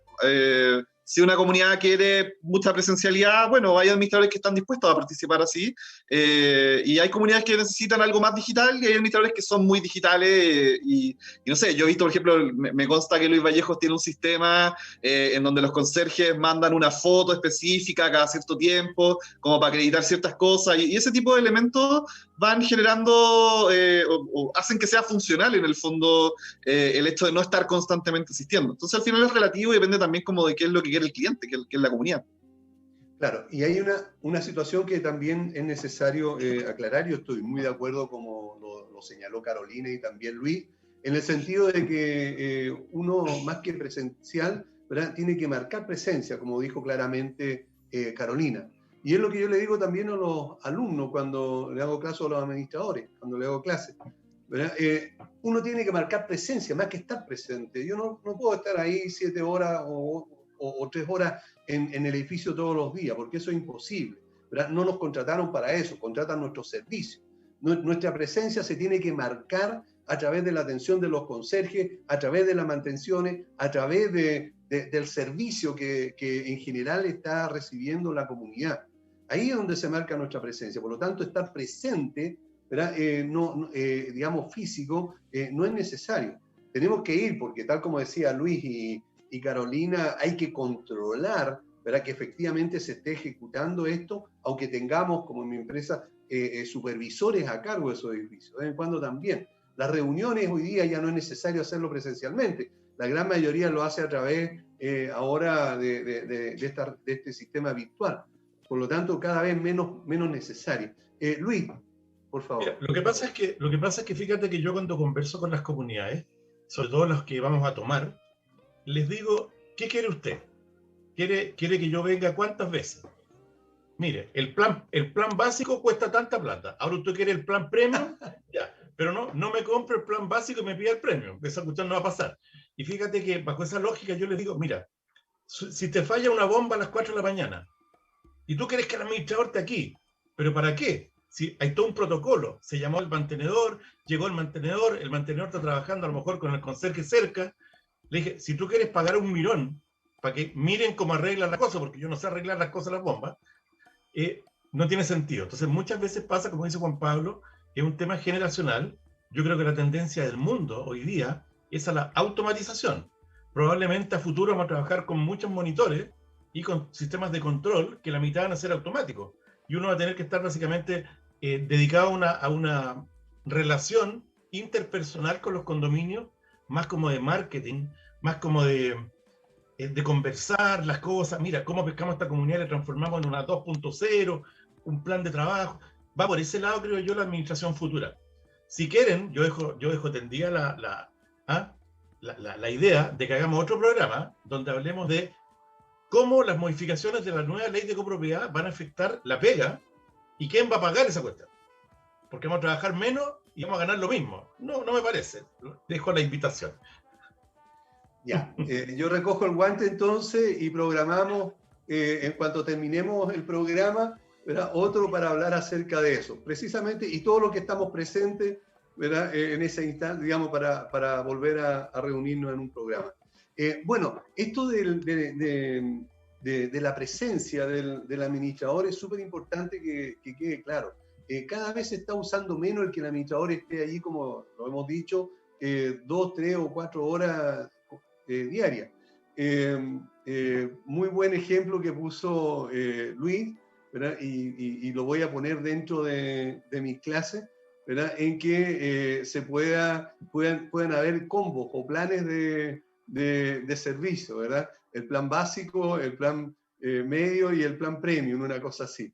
Me gustó muchísimo eso. Bueno, quiero darle las gracias a cada uno de ustedes. Voy a empezar en esta oportunidad por Carolina, por haber estado con nosotros. Por supuesto que a Luis Vallejo, que es administrador y también el presidente de Agasech, ¿verdad?, a Andrés Bontá y a Juan Pablo Vargas, que son del Estudio Jurídico Vargas, el estudio jurídico Armis, que es el estudio jurídico de confianza de los administradores y por supuesto que de nuestro programa. Así que muchas gracias a cada uno de ustedes. 10 segundos para que se despida cada uno. Empezamos, Carolina. Sí, un gusto nuevamente estar con ustedes. Yo feliz siempre de aportar en lo que mi experiencia me respalda. Y cuando quieran, con gusto nos juntamos. Un saludo a todos los conserjes, a todos los aseadores, a la gente que nos está escuchando y que siempre seamos más. Perfecto, muchas gracias. Luis. Bueno, claro, muchas gracias por la invitación. Fue muy grato, como siempre, venir a este buen programa, que espero que cada vez tenga más auditores, porque eso es lo que he sabido, que están creciendo mucho. Sí, una buena noticia para los auspiciadores, eso, porque mientras más gente escucha, más gente compra. Oye, más de 32.000, ojo, más de 32.000 ahora.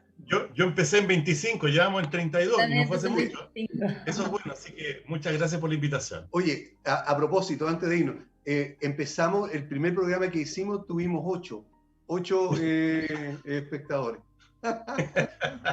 Andrés. Sí, bueno, muchas gracias a todos. Yo también feliz siempre de aportar. A veces tengo que hablar mucho porque las cosas que digo no son simples entonces tengo que contextualizar mucho la respuesta, pero ojalá les haya quedado claro a todos. Gracias. Juan Pablo.